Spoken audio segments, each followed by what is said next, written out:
رمضان رمضان رمضان يا حبيب رمضان رمضان ليتك دوما الرجيم. بسم الله الرحمن الرحيم. هو الذي أرسل رسوله بالهدى ودين الحق ليظهره على الدين كله وكفى بالله شهيدا.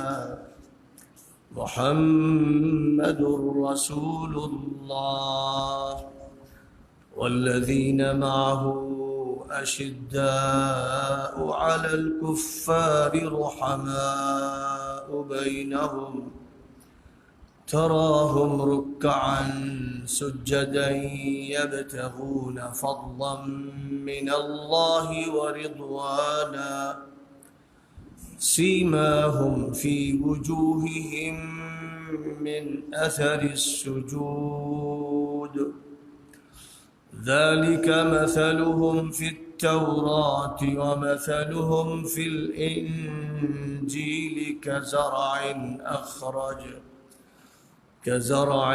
أخرج شطأه فآزره فاستغلظ فاستوى على سوقه يعجب الزراع ليغيظ بهم الكفار.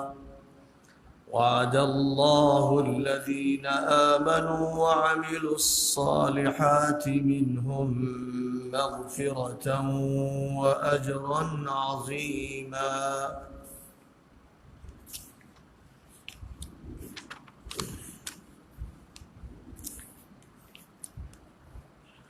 وہی اللہ ہے جس نے اپنے رسول کو ہدایت دے کر اور دین برحق کے ساتھ اس لیے بھیجا ہے کہ اس دین برحق کو تمام ادیان باطلہ پر غالب فرما دے، اور بحیثیت گواہ اللہ کافی ہے۔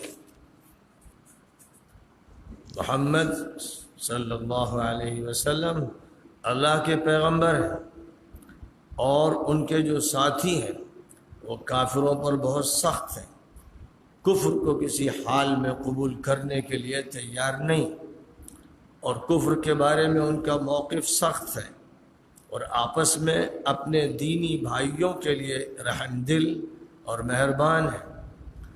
تم انہیں رکوع اور سجدے کی حالت میں دیکھو گے، نمازوں میں ان کا جی لگتا ہے، وہ اللہ کے فضل و کرم اور اللہ کی رضامندی اور خوشنودی کے طلبگار ہیں۔ سجدے کے نشانات سے ان کے چہروں پر ان کی عبدیت کی علامت نمایاں ہے۔ تورات میں ان کا یہی حال بیان کیا گیا ہے، اور انجیل میں ان کی مثال ایک ایسی کھیتی سے دی گئی ہے جو اپنی کوپل نکالے، پھر اس کو تقویت پہنچائے، اور پھر وہ پختہ اور مضبوط ہو کر اپنے تنے پر کھڑی ہو جائے اور کاشتکاروں کو اچھی لگے، جس کا نتیجہ یہ ہے کہ کافروں اور منکروں کے دل ان کی ترقی کو دیکھ کر غصے سے جل اٹھتے ہیں۔ اللہ تعالیٰ نے ان ایمان والوں اور نیک عمل کرنے والوں سے مغفرت اور عظیم اجر کا وعدہ فرما رکھا ہے۔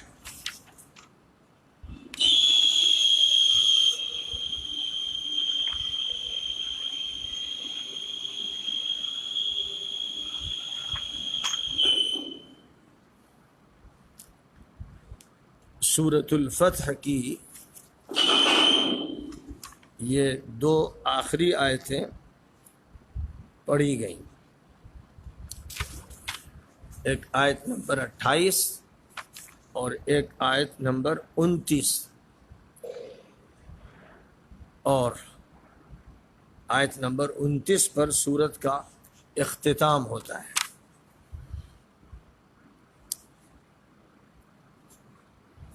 سورۃ الفتح اس لیے سورۃ الفتح کہلاتی ہے کہ اس کی ابتدا انا فتحنا لک فتحا مبینا سے ہوئی ہے۔ ہم نے آپ کو کھلی فتح عطا کر دی۔ جس موقع پر یہ سورہ نازل ہوئی تھی وہ بظاہر شکست کا موقع تھا، اور قرآن نے اس کو فتح کہا۔ یہ موقع صلح حدیبیہ کے بعد سفر کا تھا۔ حضور اکرم صلی اللہ علیہ وسلم نے سن 6 ہجری میں ایک خواب دیکھا تھا، جس خواب کا اس سورہ میں تذکرہ فرمایا گیا ہے۔ آپ نے یہ خواب دیکھا کہ میں اور میرے ساتھ بہت سے رفقا عمرہ کر رہے ہیں۔ اس سے 1 سال پہلے سن 5 ہجری میں بڑی خطرناک قسم کی جنگ ہوئی تھی، جس کا نام جنگ خندق ہے، جس کو جنگ احزاب بھی کہتے ہیں، جس میں پورے ملک کے کفار نے مکے کے کافروں کی قیادت میں ایک متحدہ محاذ بنایا تھا، یا یوں کہیے کہ مکے کے کافروں نے ایک متحدہ محاذ تیار کیا تھا، اور یہ متحدہ محاذ الائیڈ فورسز کا تھا، یعنی لشکروں نے اتفاق کیا تھا، آپس میں پیکٹ ہو گیا تھا کہ فوجی کارروائی مل جل کر ہوگی۔ مکے والوں سے بدر کی جنگ ہوئی تھی، احد کی جنگ ہوئی تھی، اور بدر میں مکے کے 70 افراد مارے گئے تھے، احد میں مسلمانوں کے 70 افراد شہید ہوئے تھے۔ تو یہ سمجھا جا رہا تھا کہ جنگ کا ادلا بدلا ہو گیا۔ اب یہ ارادہ تھا کہ مسلمانوں نے جو طاقت مدینہ منورہ میں بنا لی ہے، اس طاقت کو اکھاڑ دینا ہے، جڑیں کھود دینا ہے، نیست و نابود کر دینا ہے۔ تو اس کے لیے مکے کے لیڈروں نے یہ طے کیا کہ مختلف قبائل کو ساتھ لے کر، اور خاص طور پر مدینہ منورہ کے شمال میں ایک بڑا قبیلہ رہتا تھا غطفان نامی، اس کو انہوں نے ساتھ جوڑا، اور دوسری طرف جو مدینے کے اندر یہودی رہ رہے تھے بنو قریظہ نامی، ان کو انہوں نے ساتھ لیا۔ ان یہودیوں کو تو بہت ہی خفیہ طریقے پر اپنے ساتھ کیا، کیونکہ یہ مدینے کے اندر تھے، ان کے خلاف تو مدینے میں کارروائی ہو سکتی تھی، اس لیے یہ خفیہ سازش میں شریک تھے، اور غطفانیوں نے کھل کر ساتھ دیا۔ تو یہ پہلا ایسا موقع تھا جس میں مدینہ منورہ پر ایک ایسے لشکر کی چڑھائی ہونے جا رہی تھی جس کی تعداد 6000 کے بقدر تھی، اور یہ سب سے زیادہ بھیانک حملہ ہونے والا تھا۔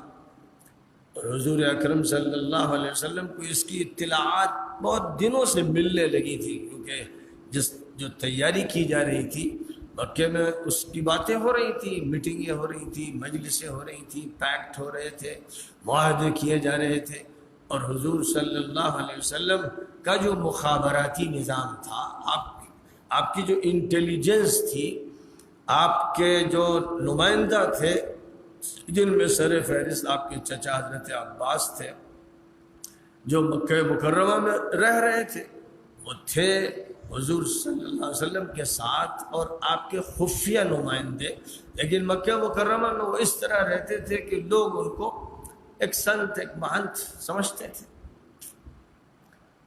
تو کوئی بھی بات ہوتی تھی مدینہ منورہ اطلاع بھیج دی جاتی تھی، اور اسی اطلاع کا یہ نتیجہ تھا کہ حضور صلی اللہ علیہ وسلم نے جنگ سے بہت پہلے مدینے کے اہل شورا کو، اور جن حضرات کو بھی مشورے میں آپ شریک فرماتے تھے، مشورے میں شریک فرمایا، اور اس کے بعد یہ موضوع گفتگو تھا کہ ہمیں کیا کرنا چاہیے۔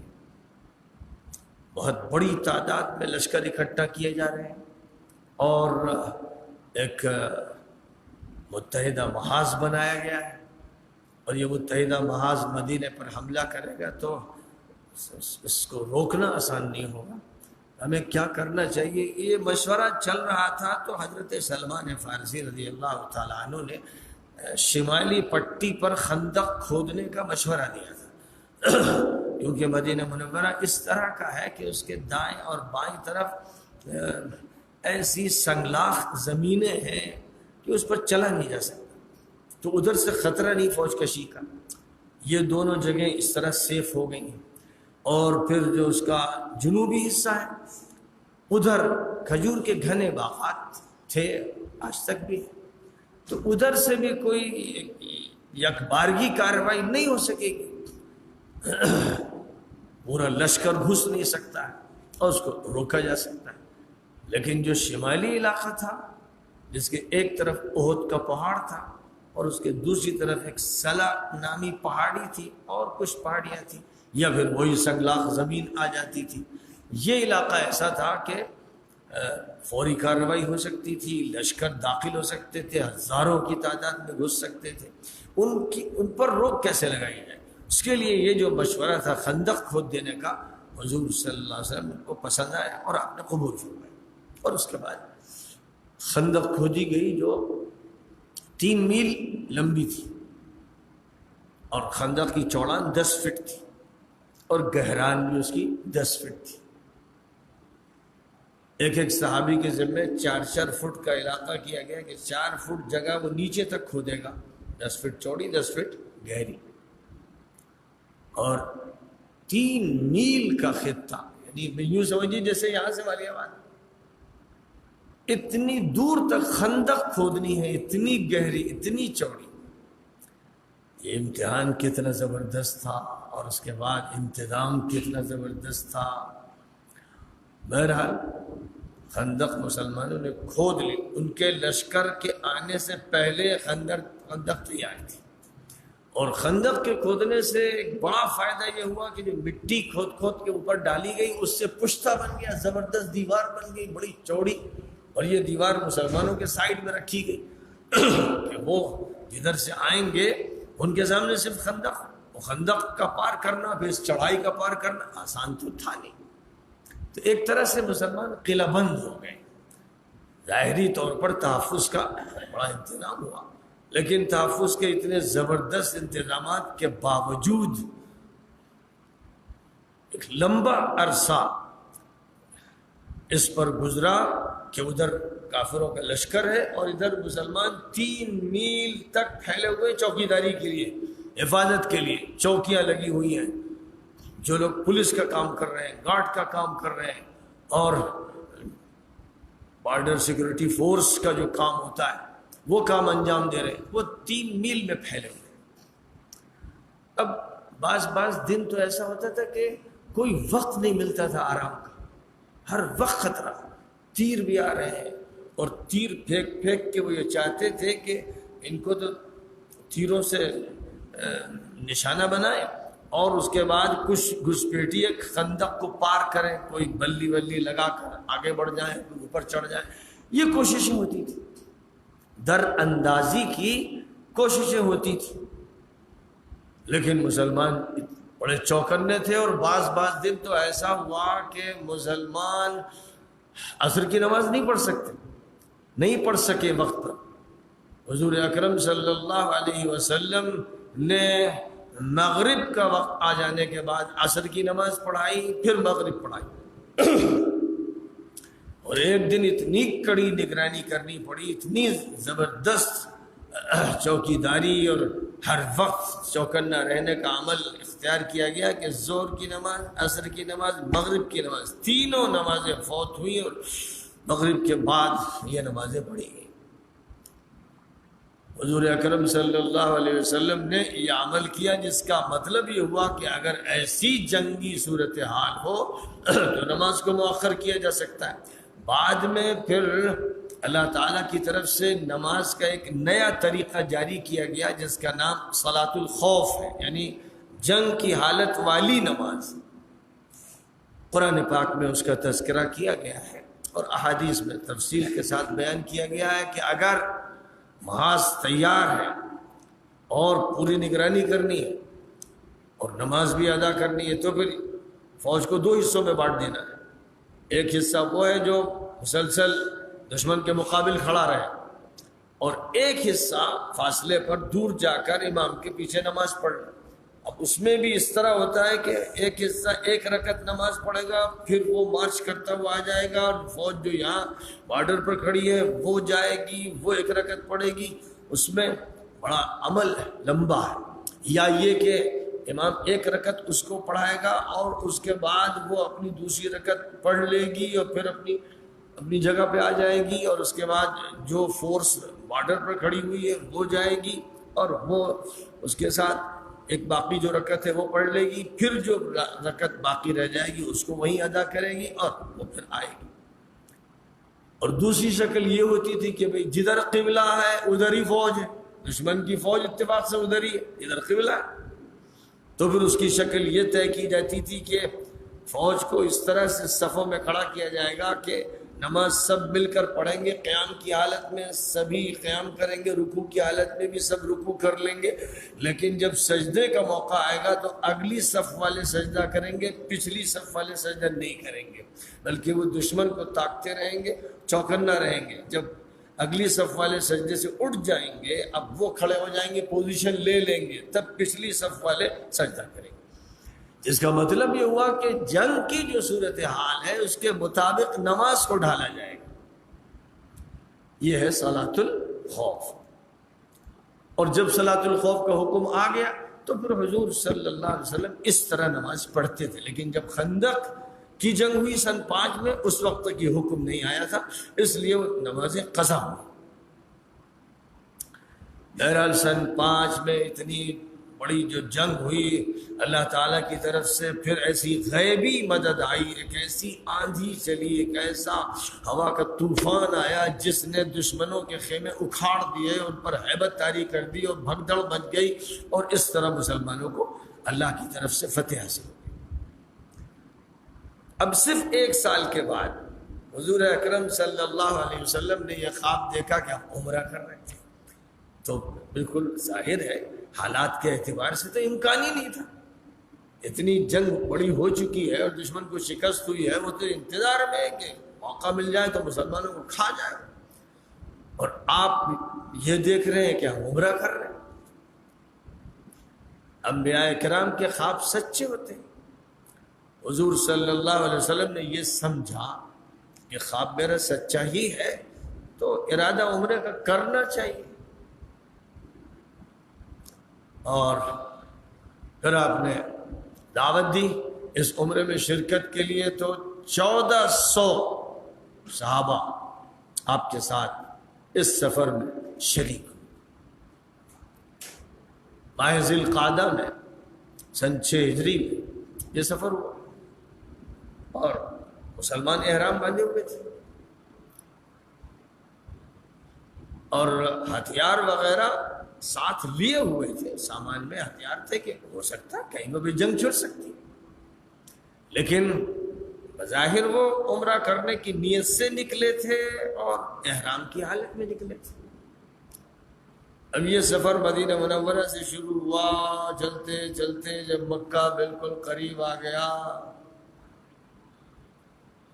25 کلومیٹر کے قریب مکہ رہ گیا، یہاں سے جیسے چوک سمجھیے مثلا لگ بھگ یا کچھ اور کم و بیش، تو معلوم یہ ہوا کہ مکے کے لوگوں نے تہیہ کر رکھا ہے کہ مسلمانوں کو شہر میں گھسنے نہیں دیں گے۔ اس سے پہلے ایک جگہ سے آپ نے اپنے کچھ خفیہ نمائندے بھیجے تھے کہ جا کر وہ تحقیق کریں کہ کیا صورتحال ہے، موڈ کیا ہے مکے والوں، تو آپ کو یہ اطلاعات مل گئی تھی کہ ان کا تو بس موڈ یہی ہے کہ وہ مکے میں داخلے کی اجازت مسلمانوں کو نہیں دیں گے۔ تو حضور اکرم صلی اللہ علیہ وسلم نے ایک جگہ پڑاؤ اختیار فرمایا اور یہ کہا بھائی آپ لوگ مشورہ دیجئے، کیا ہم ان کے خلاف فوجی کارروائی کریں، خاص طور پر جو ادھر ادھر کے مضافات کے علاقوں کے لوگ ان کے ساتھ فوج میں شامل ہو گئے ہیں اور ان کی مدد کر رہے ہیں، کیا ہم ان کے علاقوں پر چڑھائی کریں؟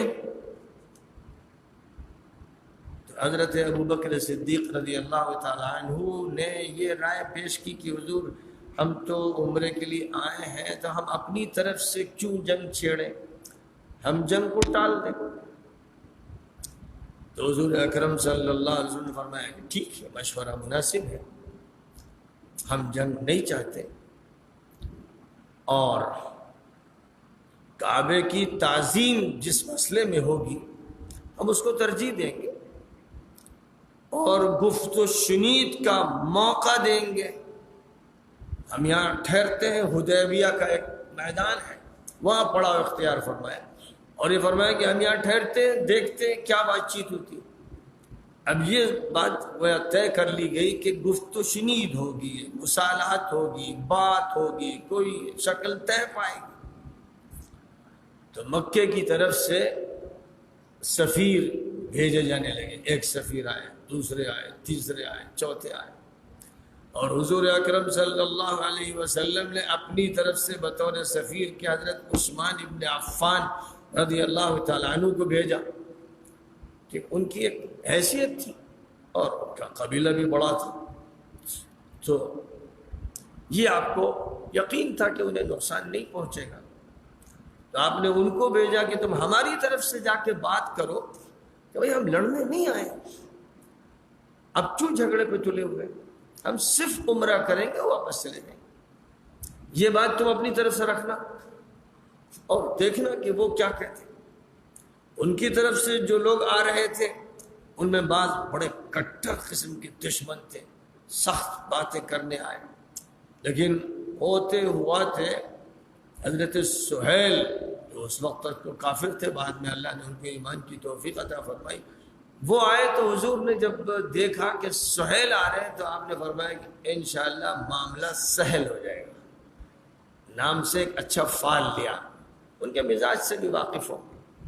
اب ان سے جو بات چیت شروع ہوئی تو وہ بات چیت اس نتیجے تک پہنچی کہ ہم اور آپ آئیے ایک معاہدہ کر لیں کہ اب ہمارے اور آپ کے درمیان جنگ بند رہے گی، 10 سال ہم لوگ جنگ نہیں کریں گے، بہت ہو گئی جنگیں، اور آپ کی طرف سے کوئی شخص اگر ہمارے یہاں آتا ہے تو ہم اس کے ذمہ دار نہیں ہوں گے کہ اس کو آپ کے پاس واپس بھیجیں، اور ہماری طرف سے کوئی اگر آپ کے ہاں جاتا ہے تو آپ کی ذمہ داری ہوگی کہ آپ اسے واپس کریں۔ اس طرح کی شرائط پر بات ہونے لگی اور حضور صلی اللہ علیہ وسلم شرطیں قبول کرتے گئے۔ اب شرائط نامہ اور معاہدہ لکھنے کی جب بات آئی تو حضرت علی کا انتخاب کیا گیا، وہ لکھنا جانتے تھے اور حضور کے سب سے زیادہ معتمد علیہ تھے، خاص طور پر جب کافروں کے مقابل میں مسئلہ ہوتا تھا تو گھر کے ایک فرد تھے، وہ یا ان کا جو عمل ہوتا تھا وہ حضور ہی کی طرف منسوب ہوتا تھا، تو حضور نے حضرت علی سے کہا کہ لکھو۔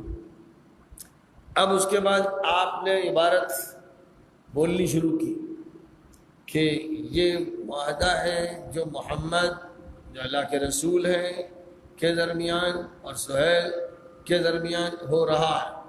بس فوراً سہیل نے کہا کہ جی نہیں، یہ عبارت نہیں لکھی جائے گی، ہم آپ کو رسول اللہ نہیں مانتے، آپ اپنا نام لکھیے، بس اپنے والد کا نام لکھ دیجئے محمد بن عبداللہ، اگر ہم آپ کو رسول اللہ مان لیں تو جھگڑا ہی کیا رہے گا۔ تو حضور اکرم صلی اللہ علیہ وسلم نے حضرت علی سے کہا رسول اللہ کا لفظ مٹا دو۔ اب حضرت علی جوش میں آ گئے، حضور میرے اندر تو یہ ہمت نہیں ہے کہ میں رسول اللہ مٹا دوں۔ کہا کہ نہیں مٹا دو، یہ تو مسئلہ یہ تو ہے نہیں، ہم رسول اللہ ہیں لیکن معاہدے میں یہ لکھنا نہیں چاہتے، نہ صحیح۔ لیکن حضرت علی اور ایک ہیبت طاری تھی اور ایک جوش بھی تھا کہ میں اپنے ہاتھ سے یہ نہیں مٹانا چاہتا ہوں، تو حضور نے فرمایا چلاؤ تحریر، خود آپ نے تحریر لے کر قلم لے کر اس کو کاٹ دیا، آپ نے خود ہی کاٹ دیا کہ چلو میں کاٹ دیتا ہوں، اب اگلی جو عبارتیں ہیں وہ لکھو۔ میرا وہ تحریر ہوتی رہی. ادھر جو مسلمان عمرے کی نیت سے آئے تھے ان پر ایک عجیب حالت گزر رہی تھی, اور ان میں حضرت عمر پر تو اتنا زیادہ شدت سے غلبہ تھا کہ یہ دب کر صلح کیوں ہو رہی ہے, ہمیں ان سے دبنا نہیں چاہیے. اسی صلح میں یہ بات بھی ہوئی کہ اس مرتبہ آپ کو عمرہ نہیں کرنے دیا جائے گا, آئندہ سال آپ آئیں اس وقت آپ کو عمرے کی اجازت ہوگی.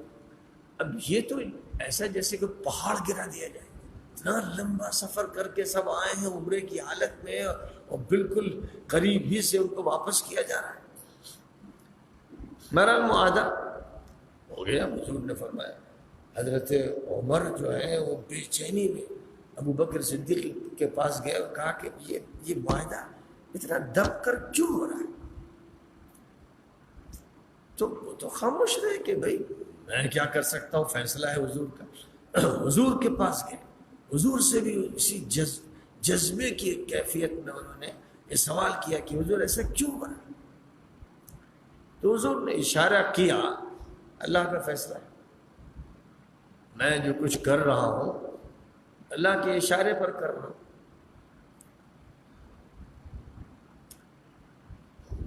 یہ مرحلہ گزرا. اب اس مرحلے کے گزرنے کے بعد حضور اکرم صلی اللہ علیہ وسلم نے اس عمل کا نمونہ پیش کرنا چاہا کہ اب یہیں پر ہم لوگوں کو قربانیاں کر دینی ہیں, اور پھر بال منڈوا لینے ہیں یا ترشوا لینے ہیں جو عمرے کے بعد عمل ہوتا ہے, اور پھر واپس چلے جانا ہے. تو جس وقت آپ نے اپنے صحابہ سے کہا کہ بھئی جانور قربان کر لیجئے, تو سب سناٹے میں سکتے میں جیسے کچھ سمجھ ہی نہیں آ رہا ہے, کوئی عمل کر ہی نہیں رہا ہے. حضور پر سخت اثر پڑا کہ یہ میرے صحابہ مجھ پر جان نچھاور کرنے والے میری بات نہیں مان رہے. اس وقت ایک صدمہ ہوا. تو حضرت ام سلمہ رضی اللہ تعالیٰ عنہ سفر میں ساتھ تھی, وہ خیمے میں تھی, تو آپ ان کے پاس گئے اور کہنے لگے دیکھ رہی تو یہ میری بات نہیں مان رہے. تو اس وقت حضرت ام سلمہ نے بڑی حکیمانہ بات کہی, یہ کہا کہ حضور لوگ صدمے کی حالت میں, لوگ ایسا محسوس کر رہے ہیں جیسے ان پر پہاڑ گر گیا ہے, ایک طرح کا ایک سکتہ داری. اب اگر آپ چاہتے ہیں کہ عمل ہو تو بس اب آپ کہیے نہیں, آپ اپنی قربانی شروع کر دیجئے اپنے جانور کی, تو لوگ کریں گے, آپ کا ہی اتباع کریں. اب باہر آپ نکلے اور آپ نے اپنے جانور کی قربانی شروع کر دی, بس سب نے بھی شروع کر دی. اب صدمے کے ساتھ, غم کے ساتھ, لیکن کیا کہ جو حضور کے خلاف تو نہیں کر سکتے. تو اس وقت تک وہ یہ سمجھ رہے تھے کہ آپ کہہ رہے ہیں امتحان کے لیے کہہ رہے ہیں, جائزے کے لیے کہہ رہے ہیں, کیا ہے مقصد. لیکن جب دیکھا کہ آپ خود قربانی کر رہے ہیں تو سب نے قربانی کی. اور اس کے بعد پھر کسی نے بال منڈوائے, کسی نے ترشوائے, دونوں کا ذکر فرمایا گیا.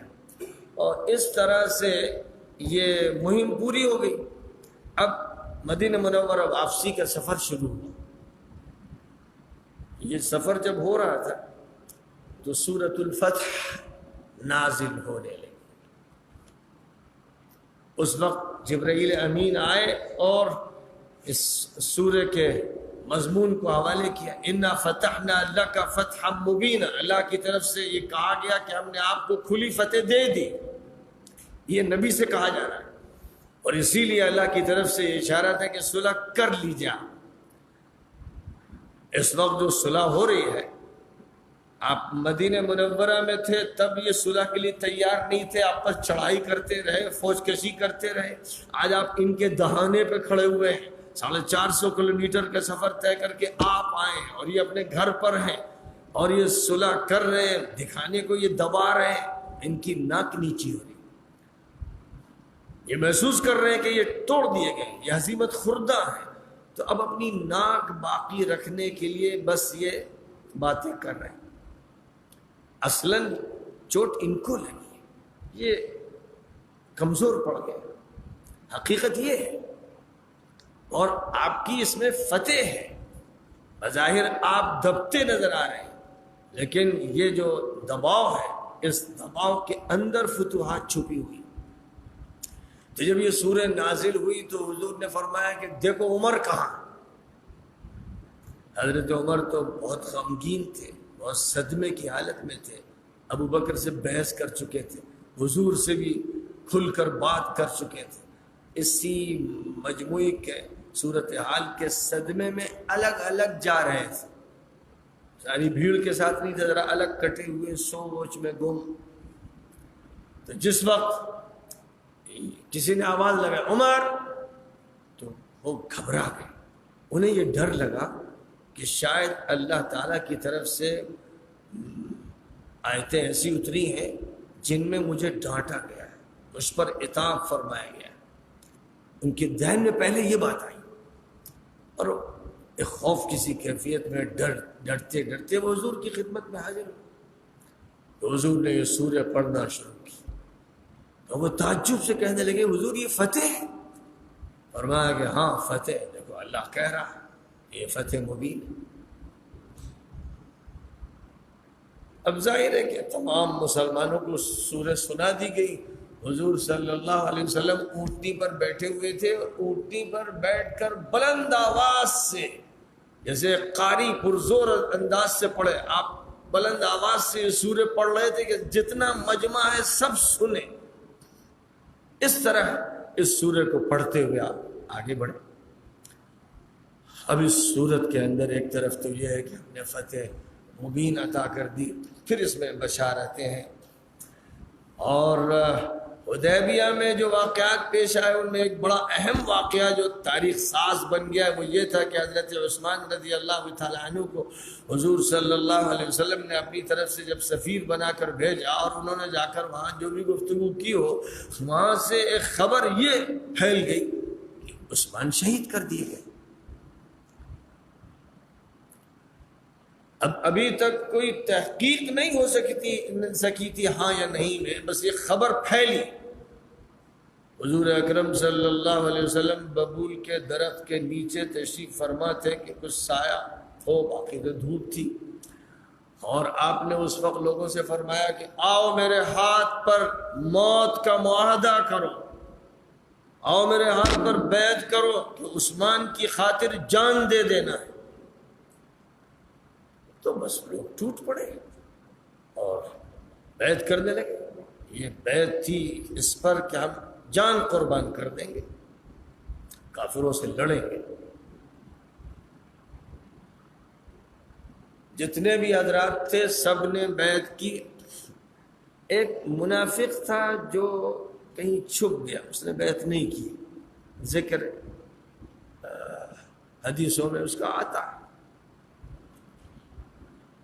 بہرحال یہ بیعت جو ہے یہ اتنی بڑی ہمت اور عزیمت کا کام تھا کہ اللہ تعالیٰ کی طرف سے اس سورہ پاک میں خاص طور پر یہ فرمایا گیا کہ لقد رضی اللہ عن المؤمنین اذ یبایعونک تحت الشجرہ. اللہ ان ایمان والوں سے راضی ہے، خوش ہو گیا کہ جو درخت کے نیچے آپ سے بیعت کر رہے تھے. تو ان کے بارے میں یہ بڑی منقبت کی بات تھی، بڑی تعریف کی بات تھی کہ اللہ آسمانوں کی بلندی سے ان کی تعریف فرما رہا ہے. اور وہ قرآن پاک میں سخت ہو گئی.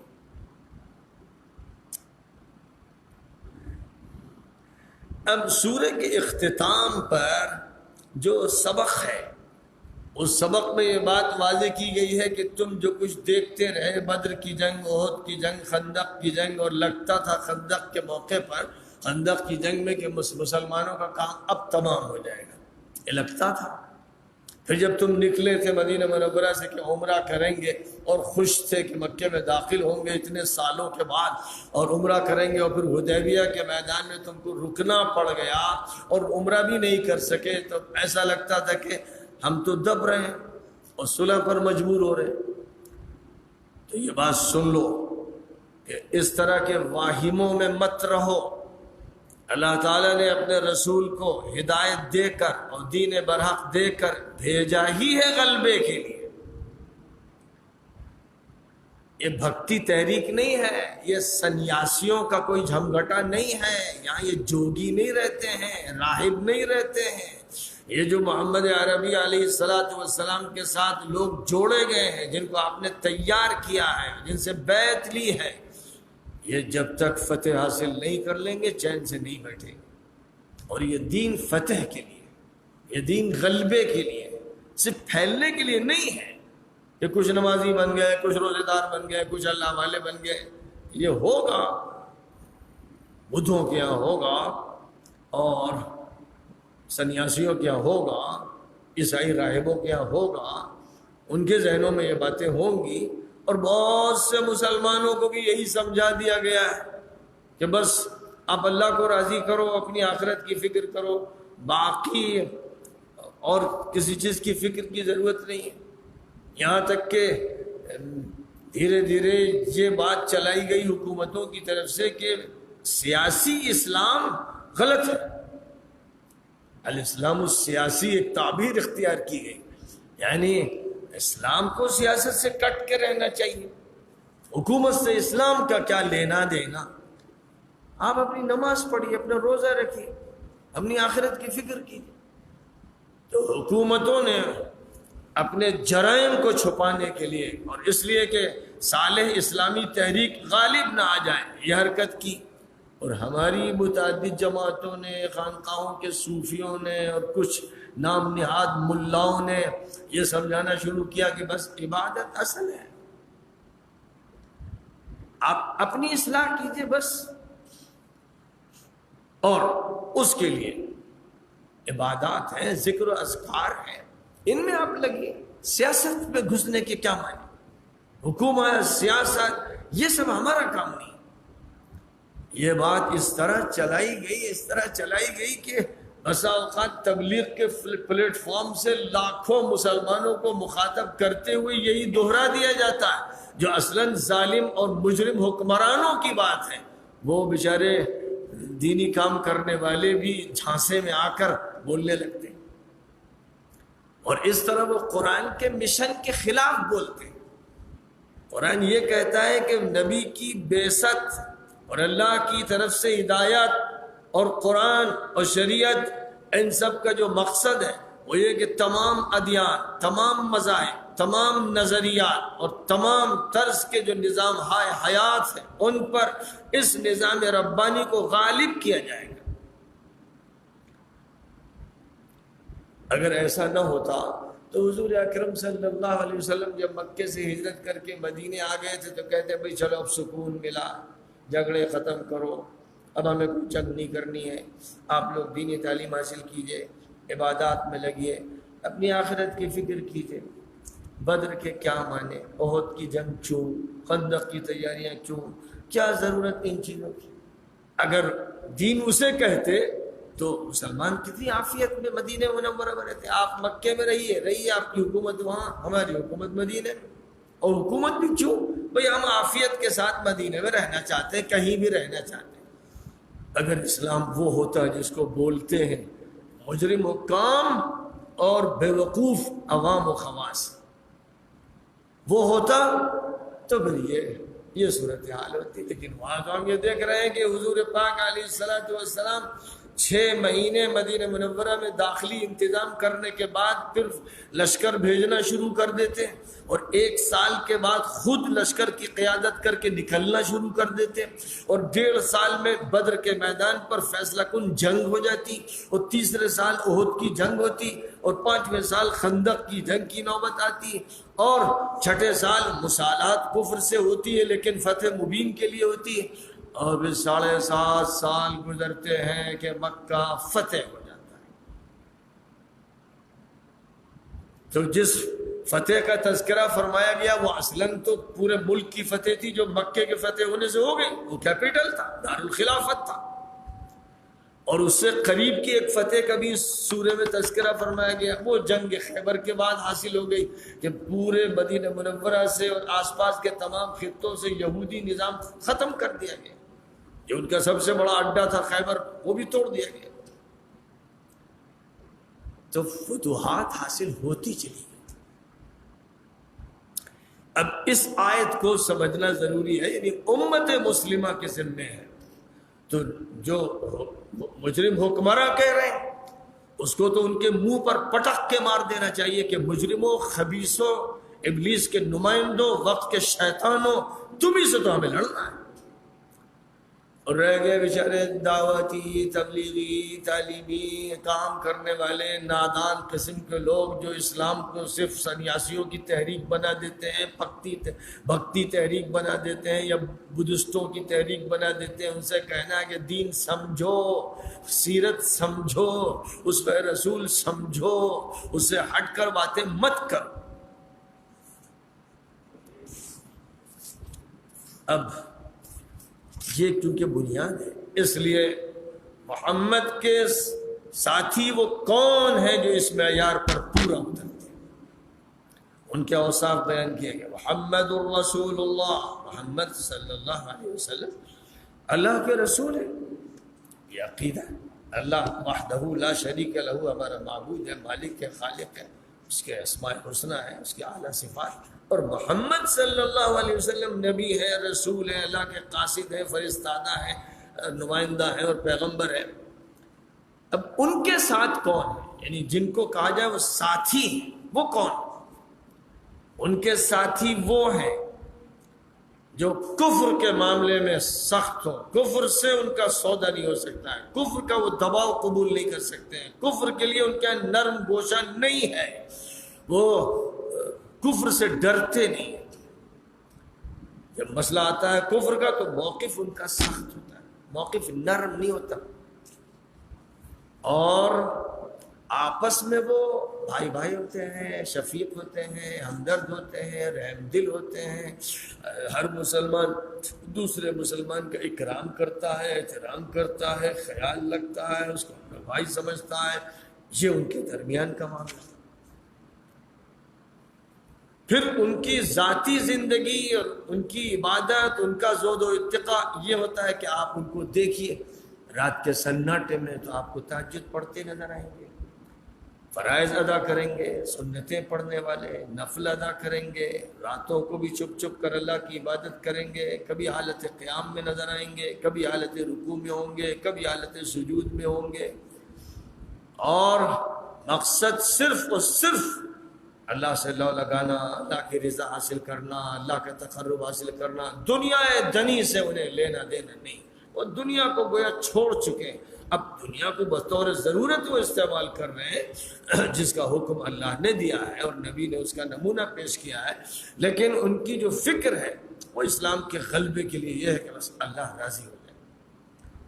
ان کے چہروں پر نشانات یعنی آثار ہیں ان کی عبادت کے، ان کی تواضع کے، ان کی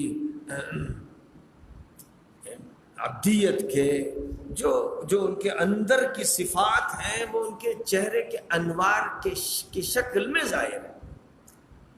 بہت سے لوگ یہ سمجھتے ہیں کہ سیماہم فی وجوہہم جو فرمایا گیا ہے کہ ان کے چہروں پر نشان ہے سجدے کا، یعنی گٹا پڑا ہوا ہے، ماتھے پر کالا گٹا پڑا ہوا ہے، اگر یہ پڑا ہوا ہے تو یہ نشان ہے صاحب سجدے کا، اور اگر نہیں ہے تو اس کا مطلب سجدے ہی غائب۔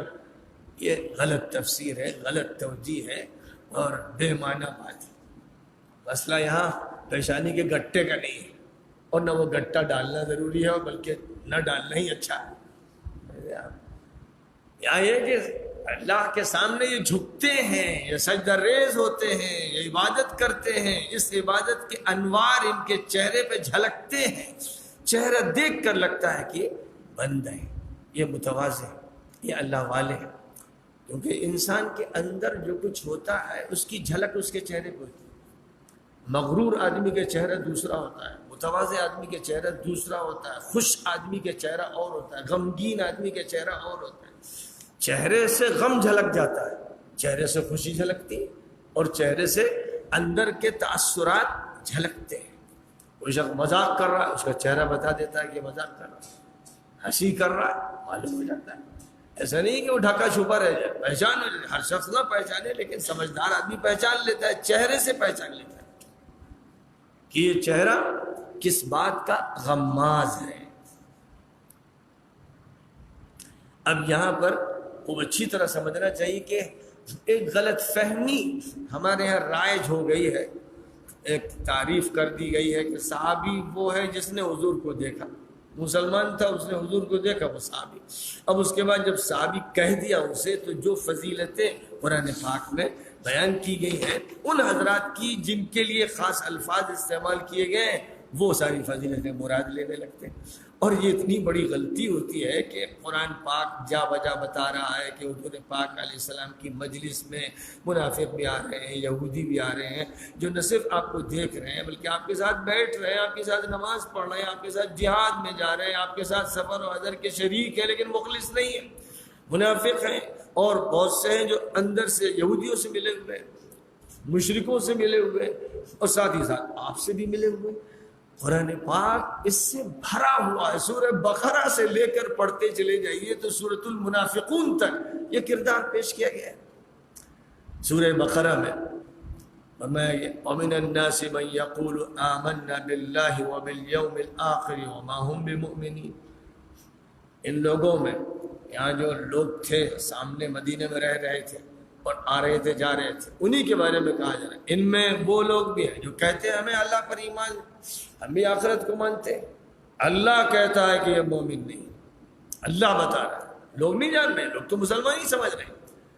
اور پھر ان کے بارے میں بتایا گیا ہے یہ تو اللہ میاں کو دھوکہ دیتے ہیں، ایمان والوں کو دھوکہ دیتے ہیں، یہ غلط بیانیاں کرتے ہیں، چنی و چنا کرتے ہیں۔ اور جب ان سے کہا جاتا ہے ایمان ویسا لا جیسے حضور کے معتمد حضرات ایمان لائے، ابو بکر کی طرح ایمان لاؤ، عمر کی طرح لاؤ، عثمان و علی کی طرح لاؤ مثلا، تو کیا کہتے ہیں وَإِذَا قِيلَ لَهُمْ آمِنُوا كَمَا آمَنَ النَّاسِ قَالُوا أَنُؤْمِنُ كَمَا آمَنَ السُّفَهَاءُ، تو کہتے ہیں کہ ہم ان احمقوں کی طرح ایمان لائیں، یعنی وہ ان کو جو حضور کے واقعی صحابہ تھے، آپ کے ساتھ شریک ہر چیز میں، ان کو کہتے تھے یہ تو بیوقوف ہے، یہ کیا جانے دنیا کی حکمت، یہ دانشور نہیں ہے، انہوں نے سب کچھ قربان کر کے اپنا ڈال دیا۔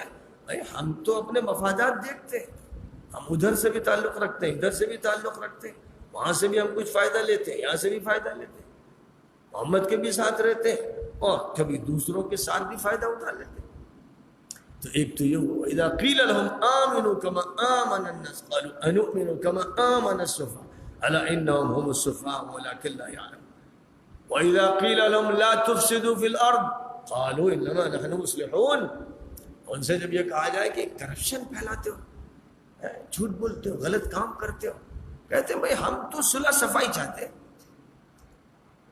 الا انهم هم المفسدون ولكن لا يشعرون، آگے پھر یہ بات فرمائی گئی کہ ان کا حال یہ ہے کہ یہ تمہارے ساتھ رہتے ہیں، حضور کے ساتھ رہتے ہیں، مسلمانوں کے ساتھ رہتے ہیں، تو ایسا تمہیں لگتا ہے کہ تمہارے بہت قریب ہیں، بڑے معتمد ہیں، بڑے اچھے لوگ ہیں، ان کے سر پر امامے ہیں، ان کے چہرے پر بڑی خوبصورت داڑھیاں ہیں، اور ظاہر میں سنت کے پابند نظر آتے ہیں، بلکہ دوسروں کے مقابلے میں کچھ زیادہ ہی محبت رسول دکھاتے ہیں، اور جب حضور کی خدمت میں آتے ہیں تو تم لوگ تو السلام علیکم یا رسول اللہ کہہ دیتے ہو، اور یہ تو بڑے مبالغے کے ساتھ حضرت ہمارے حبیب وہ قربان ہو جائیں، بس آپ کی خدمت میں آداب و تسلیمات، یہ سب کہتے ہیں۔ سورہ مجادلہ میں اس کا تذکرہ فرمایا گیا ہے حیوک بما لم یحیک بہ اللہ، یہ آ کر آپ کو سلیوٹ کرتے ہیں، ادب بجا لیتے ہیں، سلام کرتے ہیں ایسا جیسے اللہ بھی نہیں کرتا،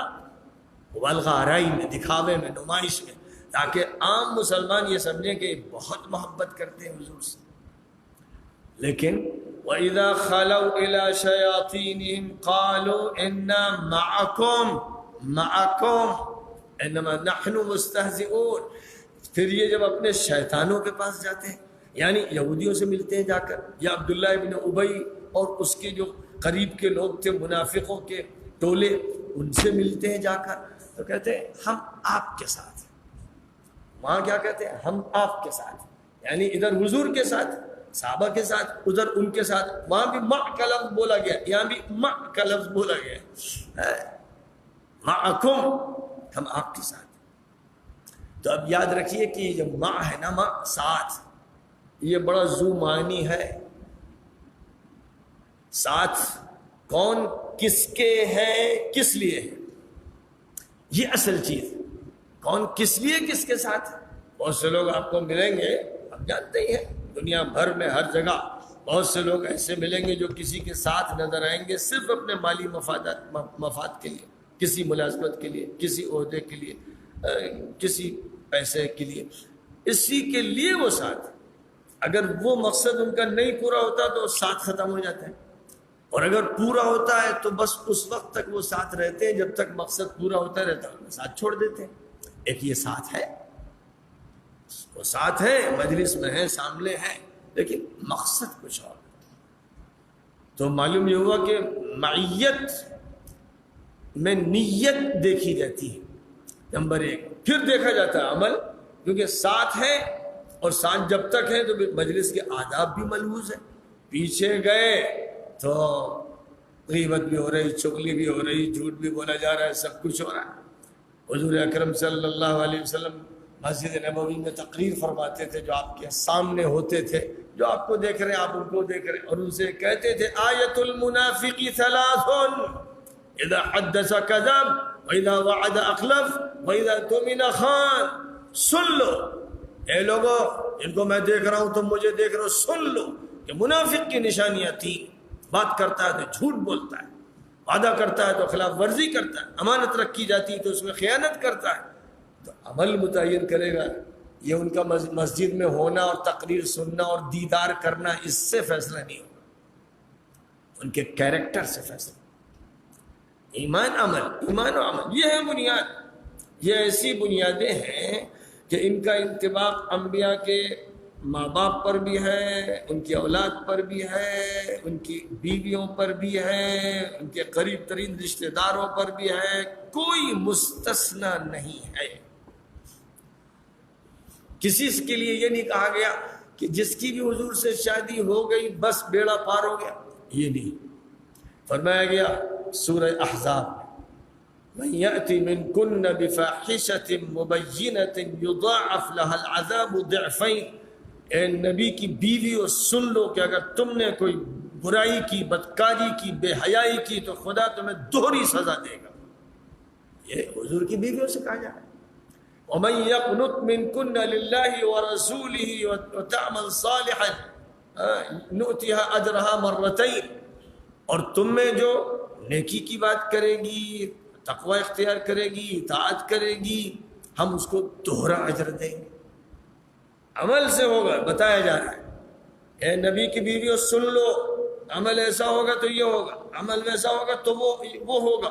فیصلے عمل سے ہوں گے، ایمان اور عمل۔ ایمان و عمل یہ ہے اللہ کا نظام، رشتہ داری نہیں ہے، زوجیت نہیں ہے، اور کچھ بھی نہیں۔ اب ظاہر ہے کہ کسی ایک شخص نے ایک مرتبہ دیدار کر لیا تو اس کو آپ نے کہہ دیا صحابی، اور یہاں تو یہ صبح و شام گھر میں رہ رہی ہیں اور حضور کے ساتھ ایسا رشتہ ہے جس سے زیادہ گہرا رشتہ اور خلوت کا رشتہ دنیا میں کوئی نہیں ہوتا ہے۔ ان کے بارے میں جب خدا کا یہ انداز ہے، خدا یہ کہہ رہا ہے کہ پھر اور دوسرے کون ہوتے ہیں؟ ان کا اگر ایمان و عمل ان کے ساتھ ہے، یعنی وہ ان کا امتیاز ہے، اس سے ان کی پہچان ہے، ٹھیک۔ پھر جو مزید ان کو صحبت نبوی حاصل ہوئی اس سے ان کے درجات بلند ہو گئے، یعنی وہ ان کے لیے اضافے کی چیز ہے۔ لیکن اگر اس میں کمی ہوئی ایمان میں یا عمل میں تو پھر محرومی۔ تو یہ وہ بات ہے جس کو اللہ تعالیٰ کی طرف سے یوں سمجھایا گیا کہ کہیں فرمایا گیا هُوَ مَعَكُمْ أَيْنَمَا كُنْتُمْ، تم جہاں بھی ہو اللہ تمہارے ساتھ۔ جو چوری کر رہا ہے خدا دیکھ رہا ہے اس کو، جو بدکاری کر رہا ہے خدا دیکھ رہا ہے۔ کوئی بھی ایسا نہیں کہ وہ بس خلوت میں ہو، کوئی حاضر و ناظر نہ ہو، ایسا نہ ہو۔ ایک بات یہ کہی جا رہی، تو جب معکم کہا گیا تو یہاں معیت کون سی مراد ہے؟ علم کی معیت، اس کو کہتے ہیں معیت علمیہ۔ اور جب حضور پاک علیہ السلام غار ثور میں تھے اور ابوبکر صدیق دشمنوں کے قدم دیکھ رہے تھے اور ڈرنے لگے تو نبی نے کیا کہا؟ ان اللہ معنا۔ اب یہاں معیت علمیہ نہیں مراد ہے، سے یہاں مراد ہے وہ معیت جو نصرت کی ہے، تأیید کی ہے، توفیق کی ہے، اور حمایت کی ہے اور رحمت کی ہے، تو معیت الگ الگ ہوتی ہے۔ اس لیے صرف یہاں جو ہے نا، جو آیت کریمہ میں لفظ آیا والذین معہ، اس کو بہت سے لوگوں نے اس گہرائی میں نہیں گئے، فرق جو مع اور مع میں ہے اس پر وہ توجہ نہیں ڈال سکے، اور بس یہ سمجھے جو بھی ہے، جو بھی ساتھ ہو گیا۔ اب جو ساتھ ہو گئے ان کا حال دیکھ لیجئے کہ عبداللہ ابن ابی کے ٹولے میں 300-400 لوگ تھے جن کو قرآن نے منافق کہا، حدیثوں میں منافق کہا گیا، اور نام بنام ان کا پتہ نہیں تھا، اور وہ سب مسجد نبوی میں آتے تھے، نماز پڑھتے تھے اور معاشرے میں رہتے تھے۔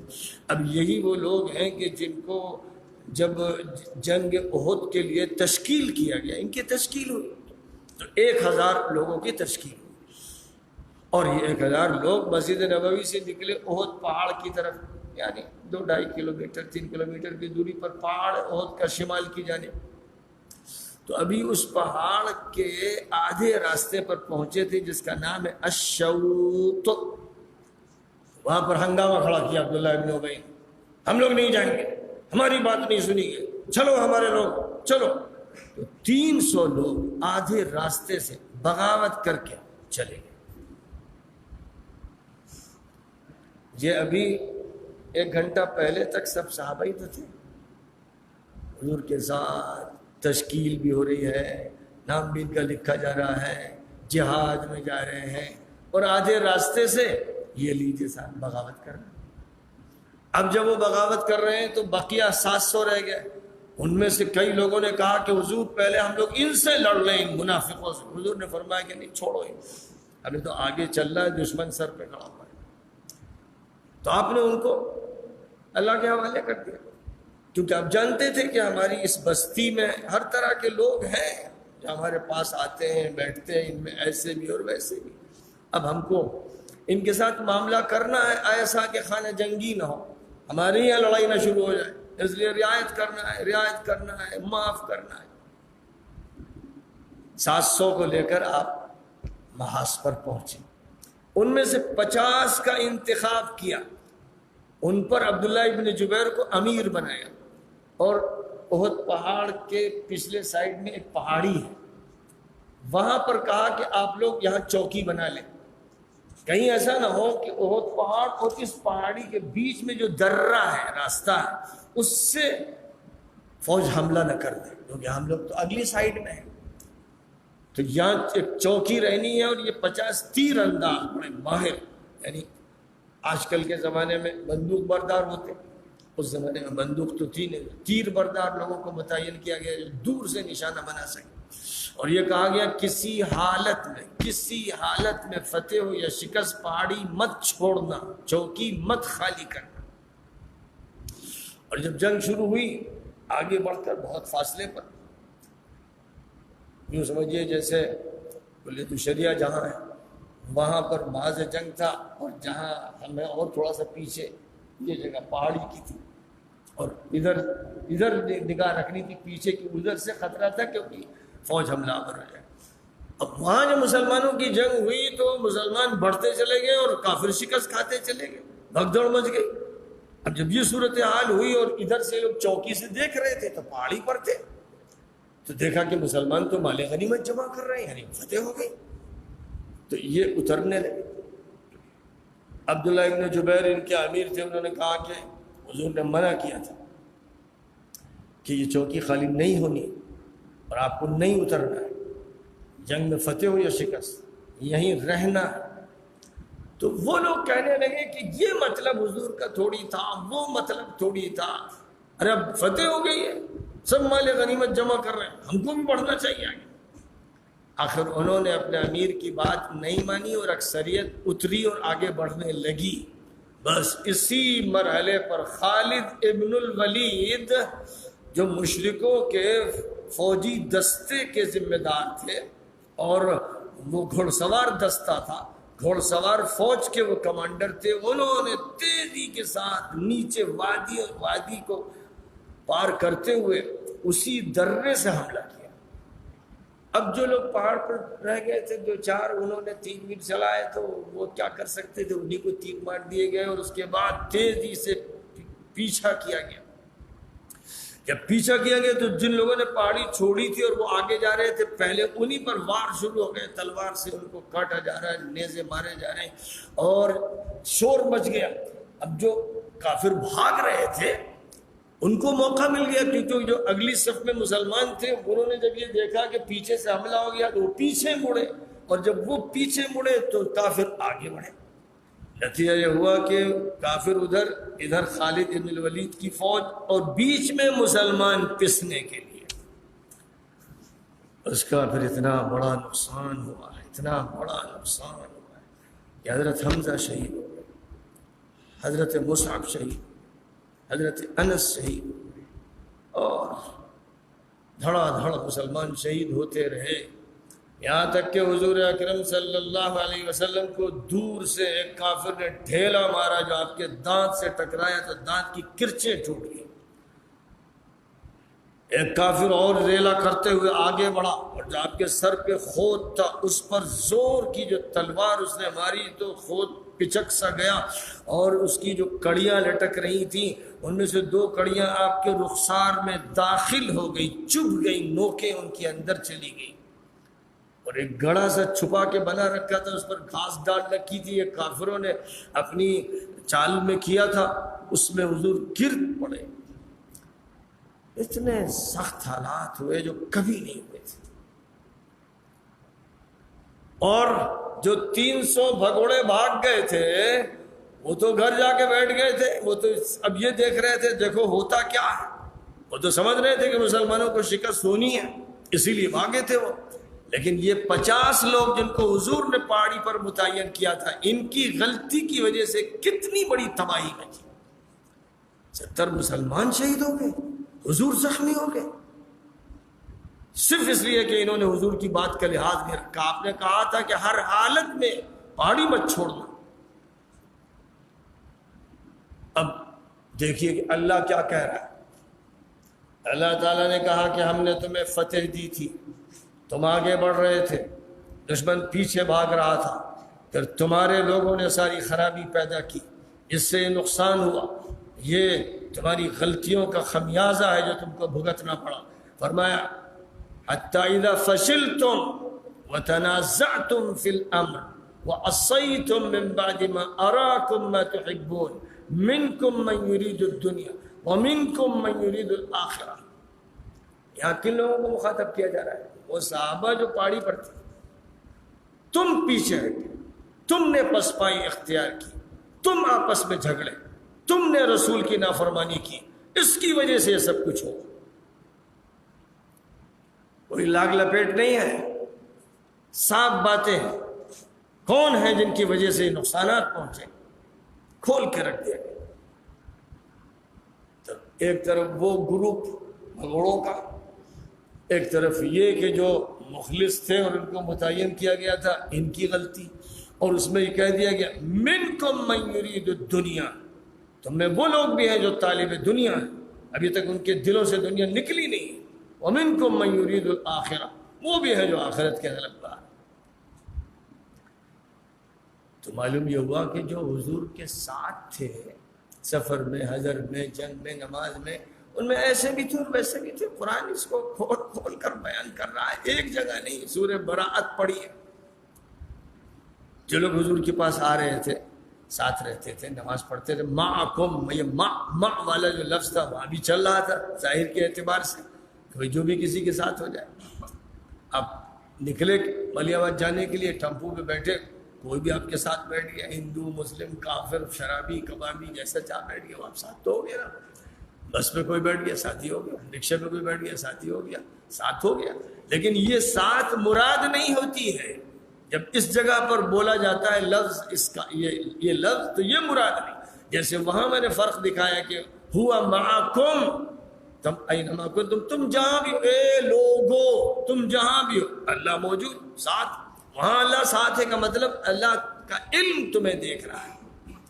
اور جہاں نبی پاک نے کہا تھا کہ ان اللہ معنا, یہاں صرف یہ مطلب نہیں تھا کہ اللہ دیکھ رہا, وہ تو سبھی کو دیکھ رہا ہے.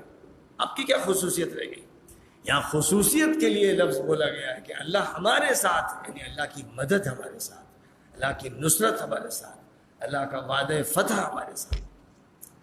یہی اس وقت موقع آیا تھا جب حضرت موسیٰ اپنی قوم کو لے کر نکل رہے تھے، اور سامنے دریا اور پیچھے فرعون کا لشکر، اور پھر ان کے ساتھیوں نے کہا اِنَّا لَمُدْرَكُونَ، اب تو ہم لوگ پکڑے گئے، مارے گئے.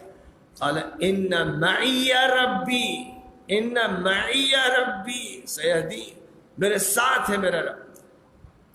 معلوم یہ ہوا کہ مع کا جو لفظ ہے معیت، کہیں پر معیت علمی کے لیے بولا جاتا ہے، کہیں معیت مادی کے لیے بولا جاتا ہے، کہیں معیت معنوی کے لیے بولا جاتا ہے، کہیں معیت حمایت کے لیے بولا جاتا ہے، کہیں معیت نصرت کے لیے بولا جاتا ہے. جیسا سیاق و سباق ہو ویسے معنی ہوتے ہیں. اب یہاں پر جو فرمایا گیا والذین معہ، جو حضور کے ساتھ، یعنی جس طرح اصطلاح میں، اصطلاحی معنی میں اردو میں بھی ہم لوگ کہتے ہیں میں آپ کے ساتھ ہوں، اس کا مطلب یہ ہوتا ہے کہ رکشے پہ ساتھ ہو گیا ہوں، بس پہ ساتھ ہوں، ایسے آ کے بیٹھ گیا ہوں. یہ لفظ اس معنی میں ہوتا ہے میں آپ کے ساتھ ہوں، جان جائے جان دوں گا، مال جائے مال دوں، میں وفادار ہوں، میں کھوٹ نہیں رکھتا. اس معنی میں بولا جاتا ہے. جب لفظ ماں بولا جاتا ہے میں آپ کے ساتھ ہوں، تو وہ شخص جو ساتھ نہیں ہے، دل سے ساتھ نہیں، جذبات سے ساتھ نہیں ہے، اور محنت کے کاموں میں ساتھ نہیں ہے، اور قربانیوں میں ساتھ نہیں ہے، اس کا ساتھ کا مطلب ہوتا ہے دھڑ میرا ساتھ. وہ جو ساتھ ہوتا ہے دھڑ ہے، میرا بھی دھڑ موجود ہے. اب وہ اس کو پیش کرتا ہے اس طرح جیسے وہ من الناس من یقول آمنا والی بات ہے کہ وہ اپنے نفاق کو چھپاتا ہے اور کہتا ہے میں آپ کے ساتھ ہوں، حالانکہ اس کا دل ساتھ نہیں ہوتا، اس کا دماغ ساتھ نہیں ہوتا. اس لیے جہاں پر بھی اس طرح کے الفاظ استعمال کیے گئے ہیں دیکھنا یہ چاہیے کہ جیسے اللہ تعالیٰ نے ازواج مطہرات کو خطاب فرمایا، اور حضرت نوح علیہ السلام نے جس وقت اللہ میاں سے کہا تھا اے اللہ میرا بیٹا میرا ہے، میرے گھر والوں میں ہے، تو اس کو تو بخش دیا جائے. تو اللہ تعالیٰ نے کیا فرمایا انہ لیس من اہلک انہ عمل غیر صالح، یہ تمہارا نہیں ہے. کیوں؟ یہ نہیں کہا کہ یہ کافر ہے، یہ مشرک ہے، کہا کہ انہ عمل غیر صالح، عمل جو ہے وہ صحیح نہیں. تو معلوم یہ ہوا کہ اگر عمل صالح نہیں ہے تو پھر معیت نہیں، پھر صحیح معنی میں ساتھ نہیں، پھر تعلق نہیں. حضرت ابراہیم کے والد تو کافر تھے، کھلے ہوئے، ان کی بات دوسری ہو گئی کہ وہ کافر تھے، تو معلوم یہ وہاں جو فیصلہ ہوا کفر کا ہوا. اب ان کے ایک نبی کے باپ ہیں، آئندہ جو نبی ہوں گے ان کے باپ ہیں، یہ چیز کام نہیں آئے گی آخر. ابو لہب حضور کے چچا تھے، لیکن ان کا چچا ہونا کام نہیں آئے گا. ان کی بے ایمانی ان کے لیے مضر ہو گئی. تبت یدا ابی لہب وتب. حضرت نوح اور حضرت لوط کی بیویاں ہر وقت کے ساتھ گھر بسا ہوا ہے، انہیں کی وجہ انہیں سے اولاد ہوئی. لیکن جب اللہ کی طرف سے عذاب کا فیصلہ ہوا تو اللہ نے کہہ دیا نوح سے اور ادھر لوط سے کہ تمہاری بیویاں تمہارے ساتھ نہیں، یعنی فکری طور پر، نظریاتی طور پر، قلبی طور پر تمہارے ساتھ ہے کہ بھئی تمہاری بیوی ہوگی، شادی ہو گئی تھی، دل کہیں اور ہے، اس لیے ان پر عذاب آئے گا. زوجیت انہیں نہیں بچائے گی. تو یہ سب حقائق جب آدمی سامنے رکھے گا تو اس کو سمجھ میں آتا ہے کہ قرآن کیا کہنا چاہتا ہے، حدیثیں کیا کہتی ہیں، اور کیا مراتب ہیں ان کے جو حضور کے ساتھ تھے. کون تھے جو دھڑ سے ساتھ تھے، کون تھے جو دل سے ساتھ تھے، کون تھے جو قربانیوں سے کے ساتھ تھے. کتنے ایسے تھے جو آتے تھے ساتھ رہتے تھے، لیکن جب کوئی مشکل وقت پڑتا تھا تو چپکے سے معذرت کر کے رخصت ہو جاتے تھے. اب اس میں ایسے بھی تھے جو یتسللون لواذا، وہ مسجد میں بیان چل رہا ہے، چپکے سے باہر نکلے، جوتا اٹھایا اور اپنے گھر، ان کا یوں تذکرہ ہے. دوسری طرف وہ تھے جو آتے تھے، حضور طبیعت خراب ہے، بہت اس وقت بخار کا اثر ہے، گھر میں بچہ بھی بیمار ہے، مجھے اجازت دے دیجیے. جب جنگ تبوک کی تیاریاں ہو رہی تھی، رومن امپائر سے لڑنے کے لیے تیاریاں جب جس وقت ہو رہی تھی، اس وقت یہ لوگ آ رہے تھے اس طرح کے جو چاہتے تھے کہ اتنے مشکل سفر میں اپنی جان نہ کھپائی جائے، تو حضور اجازت دے دیتے تھے۔ کس کو؟ جو آپ کے صحابہ کہلاتے ہیں، جو ہر وقت دیکھ رہے ہیں، ہر وقت ساتھ ہیں، وہی اجازت مانگ رہے ہیں اور آپ ان کو اجازت دے رہے ہیں۔ اور اللہ فرما رہا ہے عفا اللہ عنک لما اذنت لهم، اللہ نے آپ کو معاف کر دیا، لیکن یہ غلطی تھی، آپ نے انہیں اجازت کیوں دی؟ انہیں اجازت کیوں دی؟ نہیں دینی چاہیے تھی۔ نبی پر اتحاب ہو رہا ہے اس کا۔ اس کے بعد یہ فرمایا جا رہا ہے کہ اب سفر سے جب واپس آئیں گے تو یہی سب بزرگ آئیں گے، یہ سارے ملا جو آتے ہیں ساتھ اٹھتے بیٹھتے ہیں، یہ سب آئیں گے اور کہیں گے کہ حضرت خوش آمدید، بڑی خوشی ہے بھائی، ہم لوگ تو مجبور تھے، معذور تھے۔ یعتذرون الیکم اذا رجعتم الیہم قل لا تعتذروا لن نؤمن لکم قد نبأنا اللہ من اخبارکم، یہ آپ کے پاس آئیں گے معذرت کرنے کے لیے کہ ہم نہیں جا سکے، حالات ایسے تھے، افسوس ہے، آپ کو مبارکباد وغیرہ وغیرہ، یہ سب آئیں گے ایسے لوگ۔ تو آپ ان سے کہہ دیجئے کہ معذرتیں مت چھانٹو، اللہ میاں نے تمہارے حالات ہمیں بتا دیا ہے، اللہ میاں نے ہمیں بتا دیا ہے کہ تمہارے حالات کیا تھے، تم کیوں نہیں گئے، ہم سب جانتے ہیں، لیکن چھوڑو، ہم چھیڑنا نہیں چاہتے۔ تو ہم چھیڑنا نہیں چاہتے یعنی تم جیسے ساتھ آتے ہو جاتے ہو رہو، لیکن اللہ فیصلہ کرے گا، علم میں اللہ۔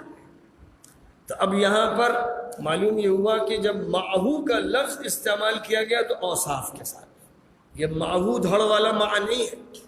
اشداء علی الکفار ایک صفت، رحماء بینہم دوسری صفت، تراہم رکعا سجدا تیسری صفت، یبتغون فضلا من اللہ ورضوانا چوتھی صفت، سیماہم فی وجوہہم من اثر السجود پانچویں صفت۔ یہ صفات ہے تو یہ معیت ہے وفاداری کی، یہ معیت ہے مخلصانہ، اور یہ صفات نہیں ہے تو یہ دھڑ کی معیت ہے، ظاہری معیت ہے، حقیقی معیت نہیں۔ اب اللہ تعالیٰ نے ان صفات کے بارے میں ایک اور بات بتائی جو عام طور پر مسلمانوں کو تو معلوم تھی نہیں، اور آج بھی ہم سب لوگوں کو معلوم نہیں ہے، قرآن کے بتانے سے معلوم ہوئی کہ یہ اوصاف ان کے تورات میں لکھے گئے تھے۔ بائبل کا جو اولڈ ٹیسٹامنٹ کہلاتا ہے، یعنی پرانا، جس کو عہد نامہ قدیم کہتے ہیں، اور اسی کو تورات کہا جاتا ہے، اور تورات کی بھی شرحیں اس میں شامل۔ تو تورات میں حضور اکرم صلی اللہ علیہ وسلم کا تو ذکر تھا ہی، اور ابھی بھی کہیں نہ کہیں اشارے صحابہ کا بھی تذکرہ تھا،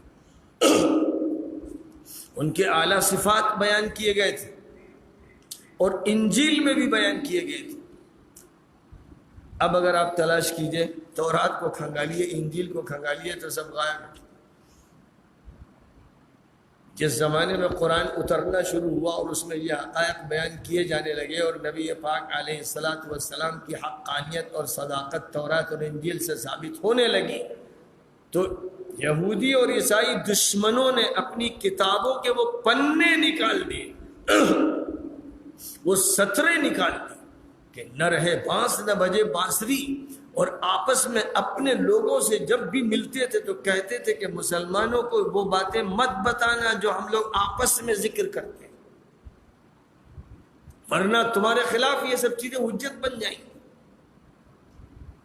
تو قرآن پاک نے ان سب حقائق کو پیش کیا، اور اس کے بعد جن ریسرچ اسکالرس نے تحقیقات کی، وہ چلی آ رہی تحقیقات پہلی صدی سے، انہوں نے بہت سی چیزیں بیان کی جن نسخوں کو چھپا دیا گیا تھا یا جو تحریفات کی گئی تھیں، پہلے جو چیزیں موجود تھیں پھر بعد میں نہیں رہی، وہ سب کھوج کے نکالی اور بیان کی۔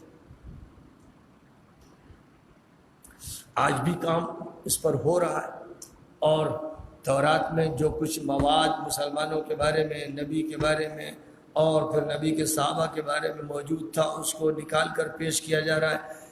کتاب استثناء میں ایک بات ابھی بھی موجود ہے کہ یہ پیشین گوئی کی گئی ہے حضرت موسیٰ علیہ السلام کی طرف سے کہ نبی 10,000 مقدس لوگوں کو لے کر مکہ فتح کریں گے. اس میں الفاظ یہ ہے کہ فاران کی چوٹیاں تکبیر سے گونج جائیں گی. یہ موجود ہے. اب وہ اس کی ادھر ادھر کی توجیہ کرتے ہیں، لیکن یہ بالکل منطبق ہوتی ہے بات حضور اکرم صلی اللہ علیہ وسلم کے سفر فتح مکہ پر، جب 10,000 صحابہ جن کو اس میں قدوسی اور مقدس کہا گیا، یہ 10,000 صحابہ آپ کے ساتھ تھے جن کو لے کر آپ نے مکہ فتح کیا. اور انجیل میں یہ مثال موجود ہے جس کا آگے ذکر کیا جا رہا ہے کہ وہ ایسے ہیں کہ جیسے سمجھو کہ ایک پودا ہے اور یہ پودا دھیرے دھیرے بڑھتا ہے، اس کی کوپلیں نکلتی ہیں، اپنے تنے پہ یہ کھڑا ہو جاتا ہے، اس کو قوت حاصل ہو جاتی ہے، اس کی شاخیں ہوتی ہیں، شاخوں میں پتے ہوتے ہیں، پھل نکلتے ہیں. یہ رمضان رمضان رمضان